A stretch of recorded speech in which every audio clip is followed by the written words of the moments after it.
වෙතරාලේ වෙතරාලේ කෝ වෙතරාලා ඉන්නවද ගෙදර? වෙතරාලේ අනේ වෙතරාලේ. ගමරාලේ මොකද මේ කලබලේ? ඈ ගමරාලේ ලෝකෙවත් පෙරලෙනවද ඔච්චර කලබලෙන් දුවන්නේ? ලෝකෙ පෙරලෙනව නම් දුවලා හරි බේරෙන්න බැරිය ගමරාලේ. ඊට වඩා ලොකු අකරතැබ්බියක් වෙන්ටයි යන්නේ. අර අපේ ගෙදර ඉන්න. ඇයි ගමරාලේ කාටද මොකද වෙලා තියෙන්නේ? අමාරුයිද කාට හරි? ගෙදර දොර ඇරගන්ට විදිහක් නෑ වෙතරාලේ. අනේ වෙතරාලේ. ඈ ඉතින් ගමරාලේ ඕක මට කියලා හරියනවයි. ඕක ගිහින් කියන්න ඕනේ වඩුවෙක්ට. නෑ නෑ වෙතරාලේ වෙතරාලට තමා පුළුවන් මේක. ගමරාලේ මං වඩු වැඩ දන්නේ නෑ නෝෑ.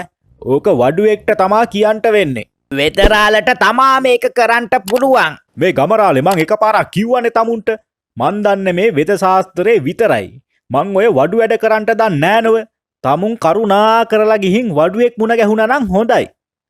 හරි හරි වෙතරාලේ වෙතරාල වඩු වැඩ දන්නේ නැති වුණාට වෙතරාලට යතුරු ගන්ට පුළුවන්නේ. මට යතුරු ගන්ට තිබ්බනම් ඇති. අනේ වෙතරාලේ. කොහෙ තියෙන යතුරක්ද ගමරාලේ? ආයේ යතුරක් ගැන කතා කරනවා.